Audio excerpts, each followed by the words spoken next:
What is good, YouTube? It's your boy Mario B coming at you guys with our draft analysis for the IBL. Super excited to present this team to you guys, and if you guys are hyped as well, make sure to smash that thumbs up button down below. And if you guys are new, please consider subscribing, guys. If you guys love competitive content, competitive Pokemon content, this is definitely the channel for you guys.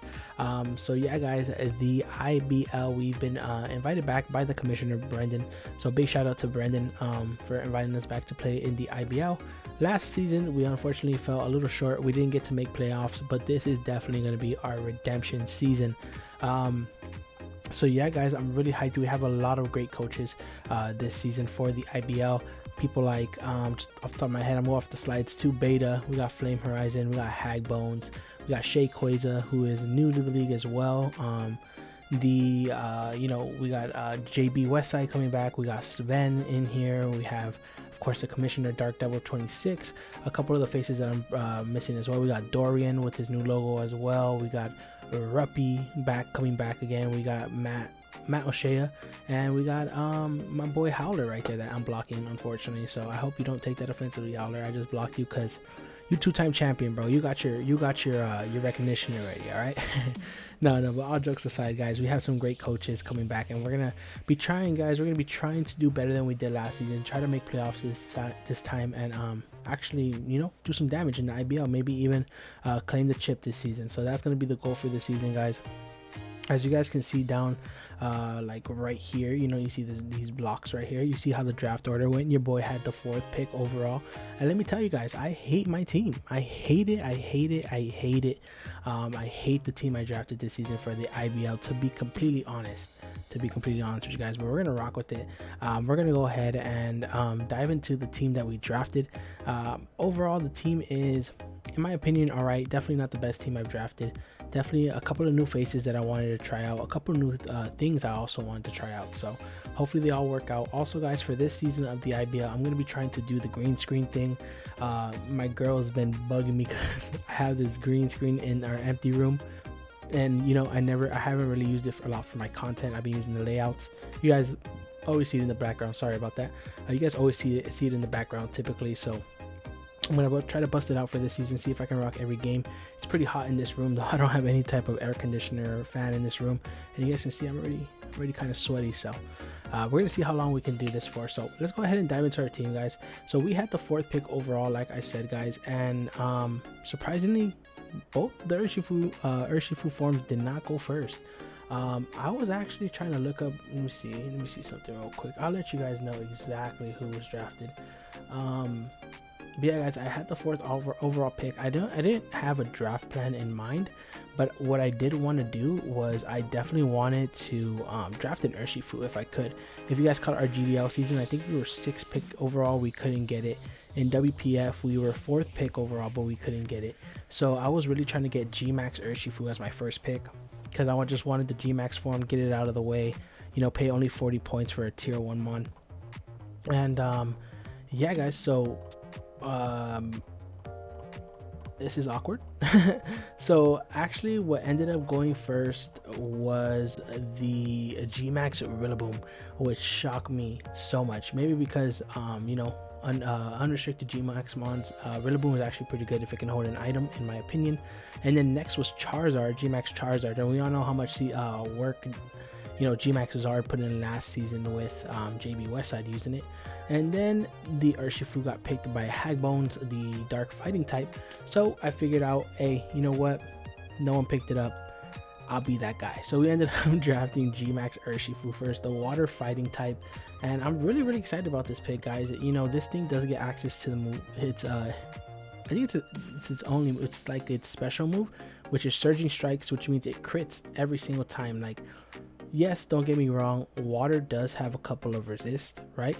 But this thing always crits. So it'll crit past iron defenses, it'll crit past intimidate weakens, it'll still be hitting super hard. Its ability Unseen Fist in the GMAX form is amazing. You guys cannot protect against us. We will hit you with as hard as we can. This thing does get aerial ace for like max airstream, gets coverage in like Thunder Punch. It also gets coverage in things like Aqua Jet. That's actually priority, but it gets set up in bulk up as well, guys. Fire Punch, Ice Punch, Iron Head, Poison Jab for those fairy types, Rock Slide, Super Power, Thunder Punch, U-Turn as well, which is great for pivoting. And overall, guys, just super excited. This thing is going to come in and be clicking buttons. Hopefully we can have some fun with it, man. I know I've been having a headache having to try to prep for this thing in other leagues, so super awesome that we're going to be able to get to use it in this league. Awesome. Next, guys,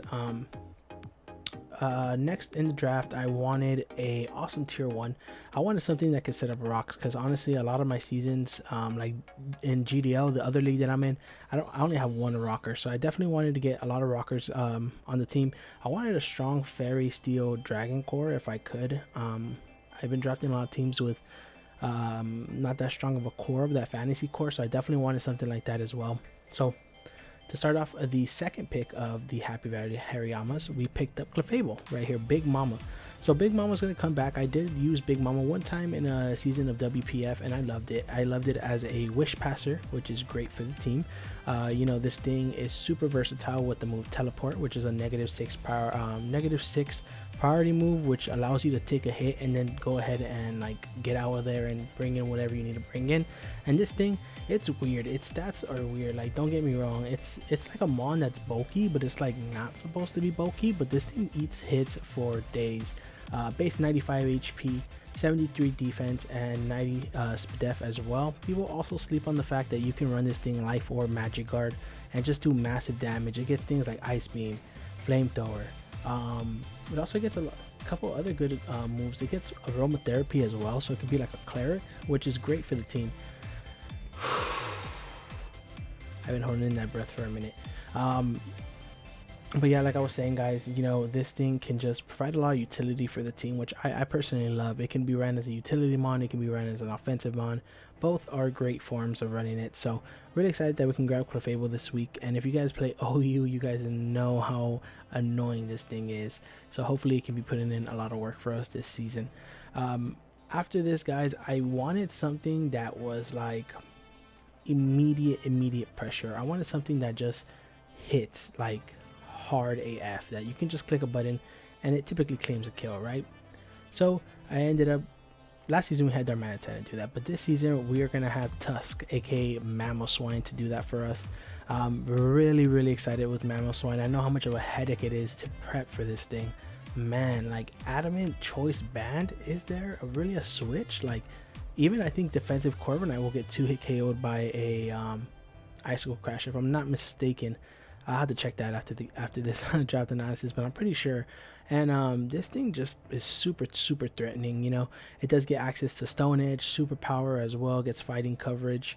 It gets Freeze Dry as well, which a lot of people don't know about, but honestly it's a great tech that you can run sometimes if you're not running like a negative special attacking nature. You can slap Freeze Dry on this thing and chip down a water type for about 20 to 30%, which is never bad. So Mamoswine is definitely going to be a threat this season, looking to pick up a lot of kills with this thing. Like I said, I just wanted like an immediate breaker, something that can just come in, you know, get a priority, not priority, but like initiative with like U-turn or teleport, come in, just click a button.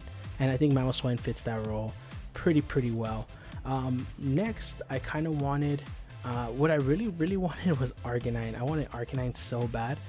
Because this thing can intimidate a lot of physical steel types, which my Mamoswine does not like. This, you know, it can come in on what was I gonna say? I forgot why, to be honest, but I really wanted Arcanine in this draft because of intimidate. Just, you know, powerful offensive fire type that can just also like be ran very offensive. It has teleport, it also has Morning Sun. A lot of cool text on Arcanine, but unfortunately I did get sniped for the Arcanine, so that was a sad moment. But I ended up taking an opportunity to go ahead and pick up Incineroar, which I feel is not as bad as getting Arcanine. So this thing gives us a dark type, so psychic type, so we don't have to worry about too much. It starts our fire, water, grass core, because now we have the Incineroar, and we're gonna pick up another, and we have actually Incineroar and GMAX Urshifu. So we have our fire, water, very strong fire, water as well. This thing provides intimidate. This thing is pretty bulky on both ends. If you guys play doubles, y'all know what's up. Even if you guys don't play doubles, this thing can be a menace. This thing can be like a swords dance variant, a bulk up variant. This thing can just be like defensive with intimidate, especially defensive with assault vest, parting shot this generation as well, which gives it that initiative to go ahead and lower down your attack and special attack by one stage, get out of there and bring in something else. I think that this Incineroar is just going to provide so much utility for the team, which I really love. And yeah, that's pretty much Incineroar right there. This thing also gets cool, I think it gets close combat as well. It does get close combat, but I don't know if it just got it this generation or if it had it, but I don't think it did. I think it just got access to close combat as well. It does get also burning jealousy, which is awesome. You know, we nothing could set up on us because we can always burn that tech move and burn them if they're an offensive threat, of course. So next, that was my GMAX, my tier 1, my tier 2, and I used my first free pick on the Incineroar. Sorry to explain this at the beginning of the video, you guys might be a little bit confused, but how this draft went was that it was a snake draft. So you picked your GMAX, 1 tier 1, 1 tier 2, 2 tier 3s, a tier 4, a tier 5, and then you have 400 points allocated to free points to pick up 4 mons of your choosing. Sometimes your GMAX mons can discount points off of you, sometimes they can add points for you, etc. So our GMAX left us with minus 40, I believe, and Incineroar is going to go ahead and take up 120 points since he is a tier 2, which I really didn't mind since Arcanine was also tier 2, so I was planning on dipping in there anyways. And funny story, guys, is I actually forgot that this draft was 11 mons, and it was actually 10 mons the whole time. I was planning for 3 extra mons to the 4, so that was a huge screw up on my end towards the end of the draft. But let's go ahead and dive into our next pick, guys. So now I am realizing that you know, I need something that can switch into like Scald, because I don't really want my Urshifu to switch in on Scald. I guess Clefable could switch into Scald, that's not too bad, but Mamoswine doesn't like Scald, and Incineroar doesn't like Scald. We don't like water types.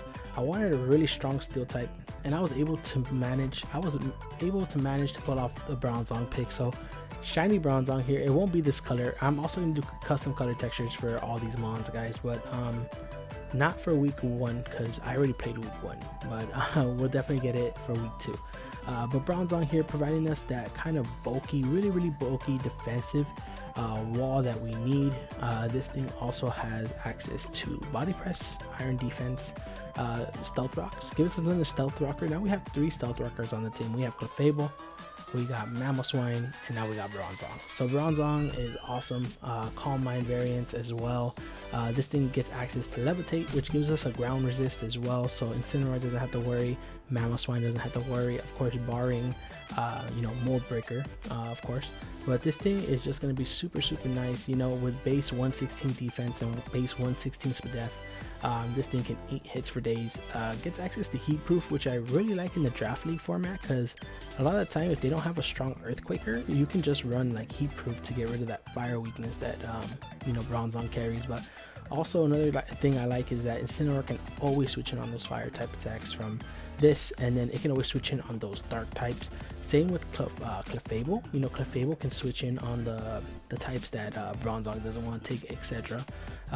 You know, Clefable doesn't like steel poison types. Bronzong isn't affected by poison types. It doesn't resist those steel types, but it's very bulky, so it won't take a lot. Most of the time steel types are defensive, are like physically offensive is what I meant to say. But yeah, guys, so I'm so sorry, guys. I keep losing my breath. I don't know why. It's probably because it's so hot in here. But next we got we had picked up Braviary. Spoilers, we had picked up Braviary, but you know what, we actually didn't want Braviary at the end of it. We were able to make 3 transactions, and we ended up dropping Braviary for something a little bit better in my opinion, and that's gonna go ahead and be decidueye. So decidueye is gonna take up our second tier 3 pick. Bronzong was our first. So yeah, decidueye is just an awesome mon, to be honest. I know I say all these mons are awesome, but I personally love decidueye. It's my favorite starter from the Alola region, can't lie about that. Whack abilities, overgrow and long reach don't really matter too much, you know, but this thing does have a base 107 attack, base 100 special attack, and it gets defog. Defog is amazing. I honestly drafted Braviary for the defog itself. This thing does get Braviary defog. It's not weak to rocks. This thing gets like good setup in Swords Dance. I believe it gets Nasty Plot as well, if I'm not mistaken. Yes, it gets Nasty Plot. It does get Poltegeist this generation, which is awesome. So Poltegeist, Brave Bird, something like that could be really nice. Yeah, guys, really excited to use this. I hope people don't sleep on the fact that decidueye could be offensive, because I'm definitely going to bring offensive a couple times. And right now at this point of the draft, if you guys look at my draft, the thing I don't like most about it is that it's so slow. It's so slow at the moment. We go from 97 in GMAX Urshifu down to, I think, 80 from Bronzong, and then 70 from decidueye, and then 60 for Incineroar and Clefable, and then down to 33. So our speed tiers are horrible right now. I like the overall synergy, just that the speed tiers are super bad. So we're gonna try to fix that in the upcoming picks. And much like this decidueye pick, the next pick was actually Bolton. So I had actually drafted Bolton on the team. What I didn't really like about Bolton was the fact that I don't really have a very powerful special attacker. Yes, I just said this thing could be ran especially like offensively special especially offensive, but you know, might not always want to be that week. Maybe that week we need a defogger, so he needs to come. Maybe he looks better offensive, physically offensive instead of specially. So I wanted a very special, very powerful special attacker, and I had drafted Bolton. So what I ended up doing was I traded with Sven, if I'm not mistaken, and I traded his Rotom, and I got the Rotom Ghost form. So I kind of like that on the team because it was a defogger as well. But turns out I actually didn't need it, because I ended up picking up the decidueye over the Braviary. I know it's kind of confusing. It's not gonna matter at the end. So we ended up drafting Pikachu. Hey, call me Ash Ketchum, baby. I'm the best in the world. No, guys, but Pikachu is coming onto the squad this season, and I ain't against it. Pikachu is base 95, if I'm not mistaken. 90 actually, so it gives us 90. So now we got 97, 90, 80, 70, 60, 33. Okay, keep in mind those speed tiers because they're really bad. Pikachu here, Pikachu gets static, a lightning rod. Both are okay. A lightning rod user isn't bad when I have GMAX Urshifu and someone wants to click Thunderbolt. Boop, switching that Pikachu. We got +1 special attack, and we got the light ball, bitches. What you doing, Nathan? You ain't doing Nathan of that. But Pikachu here, hopefully this cute guy can put in some work this season. I think, if I'm not mistaken, JB Westside had it last season, and like one of the games, I think it went like got like 4 kills. So we're trying to match that energy this season, baby, and we'll see if we can at the end of the day. But yeah, guys, Pikachu here, not really sure what it's doing here, but hey, hopefully it can put in the work this season for us. Next, we ended up picking up this was our tier 5, right? So let's keep track of what we're doing. So we got GMAX, we got 1 GMAX, 1 tier 1, 1 tier 2, 2 tier 3s. We're missing a tier 4, we're missing a tier 5, and we still have 3 picks. So this one is going to be our first tier 5 pick. Next, we're going to use up another free pick to pick up bombay. So bombay comes on the squad. Like I was saying, guys, those speed tiers are horrible, right? Boom, let's pick up a sticky web user. Let's get some you know, some speed on this team. So that's mostly what bombay is here to do. This thing also gives the threat of quiver dances, which is really nice. Gives us another special attacker on the team, which I love. And Bombay is one of my favorite mons. You know, choice specs, trick is always nice. You can trick those bulky walls that are trying to come in and take hits from your Bombay. You can always run something like Focus Sash to get up those webs for sure, which I really like.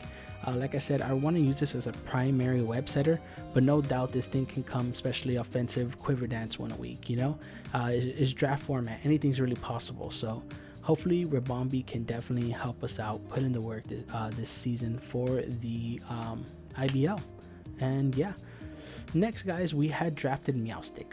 Meowstic was on the team for priority Thunderwave to get, you know, that speed control for the team, which I really liked. Don't get me wrong, I really liked, but I felt that my team needed a little more offense. Right now, the only real offense that I have to be called scary is going to be Urshifu and Mamoswine, right? So I wanted something scary. I wanted something that, you know, could come in and set up maybe, or just get off a big hit. And you know, we actually drafted something that's going to be very, very, very familiar to people who caught my first IBL season run, and that's going to be She Wanna Fuck with the Woo. She wanna fuck with a Woo. Woo Bat, baby. Woo Bat, the Swoo Bat, aka the Woo, coming in. Simple. It's simple. That's all I gotta say. It's simple. You know this, what this thing does. Boom, nasty. Get nasty with it. Boom, get calm with it. That's +2. That's +4. You do the math. Boom. That's all I gotta say. Next mon. Boom. Garbador. Boom. Garbador. We needed a grounded poison type, and Garbador was still on the table somehow. Gives us a great Rocky Helmet user. Gives us a great Aftermath user. It gives us, you know, T-spikes. It gives us regular spikes. It gives us more hazards, which I like a lot. Fair warning to all my opponents watching this, I will name Garbador after the team that I'm playing that week. So if we playing you, you're trash. But yeah, Garbador here, and hoping to leave a stench with all my opponents for sure. And after this, guys, we have one more pick. We have 100 points left after this pick. And like I said, guys, I felt the team lacked a lot of special attackers. Even though now looking at it, I got bombay and Swoobat, which aren't the most reliable, right?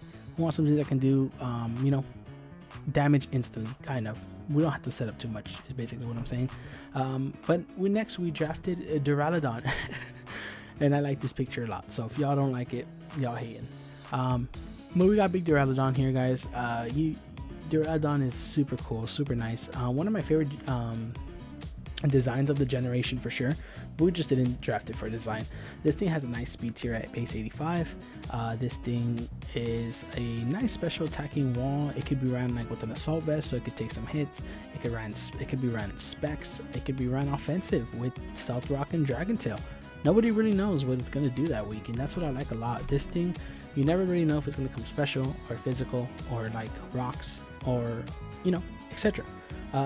Alright abilities in light metal, heavy metal, and stalwart. I don't think much apply. Maybe light metal, maybe heavy metal with the heavy slam, you know, that could work a little bit. But Duraladon's gonna come here. It's gonna be our last special attacker for the team, and our speed tiers are gonna go from bombay at 124, if I'm not mistaken, down to Swoobat at 114.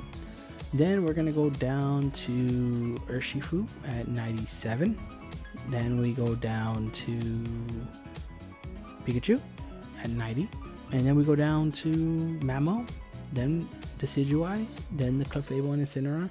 And the great thing is, guys, that my team has like a lot of base 60s that can really take advantage of those webs. You know, they have to run a certain amount of investment. Like an offensive Incineroar with like Swords Dance could be sick, and that's under webs. You know, something like the decidueye with a nasty plot set under webs, you know, could definitely take advantage, which I really like. Like I said, guys, I'm not the biggest fan of the team that I drafted, but I really think that we can put in some work with it this season for the IBL. And yeah, guys, that's gonna be the whole ass draft analysis. So if you guys did enjoy, make sure to smash that like button down below. And if you guys are brand new, please consider subscribing, guys. Like I said, we have a lot of competitive Pokemon on the channel right now, and you know, we have a lot of draft leagues going on too, so definitely consider subscribing. But yeah, guys, I'm gonna go ahead and dip out of your hair here, so I'll catch you guys on the next video. Peace.